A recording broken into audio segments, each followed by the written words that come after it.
In a related argument, I'm maintaining in this paper that Abu Dhabi will get some added strategic benefits from the nuclear project, since it appears to increase the West's stake in the government's well-being and survival, especially if there are concerns about proliferation. Now, Gulf rulers have long sought ways of increasing the West's commitment to their security, including defense cooperation and arms purchases.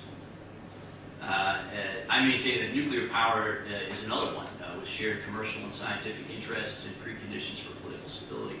And the U.S.-UAE nuclear pact spells this out. It states that the two countries will cooperate on, quote, nuclear safety, security, safeguards, and non-proliferation, including physical protection, export control, and border security. And there's another aspect to this argument as well. For the West, UAE is offering a valuable demonstration on the right way, as the West sees it, in pursuing nuclear power. Abu Dhabi is differentiating itself from its neighbors, especially from Iran, and showing that nuclear energy is possible and indeed relatively fast, if you abide by the concerns of the international community. So it has thus agreed to outsource the enrichment process and has signed enhanced non-proliferation regimes. Now, this approach was so convincing that many of the same U.S. congressmen, who you may remember 3 years earlier, okay, had voted to reverse Dubai's acquisition of U.S. ports. They were describing the UAE back then as an enabler of terrorism. Now they're agreeing to allow this same state to share an American nuclear know-how. So it's a fairly stunning turnaround in the U.S. Congress for this rehabilitation of the UAE. And there's a quote I want to read you from Senator Sam Nunn, who says, quote, "We are very grateful for the important leadership of the UAE in showing the world how nuclear power can be advanced safely without contributing to nuclear proliferation dangers." So the contrast with Iran, I think, was central to this why in the West and the U.S. So finally, leverage for reform with a question mark. This is a big question, and people may argue against this, I think, with good cause.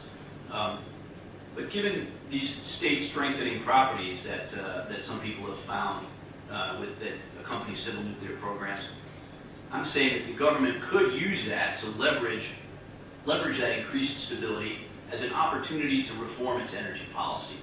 Now, this could mean extractive behavior, such as phasing in cost-reflective tariffs, which run counter to this social contract that I described with the nationals.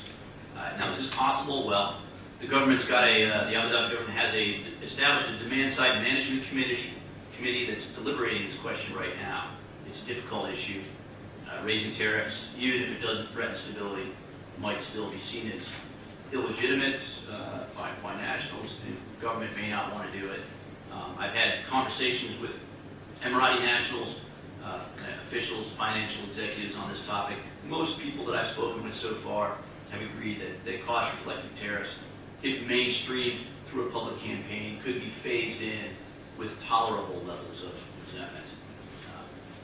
This is just an initial, it's not an actual survey, it's just my conversations with people. Authorities, some folks have told me that authorities could make the case that energy conservation is status enhancing on a personal level, as well as for the UAE's international image.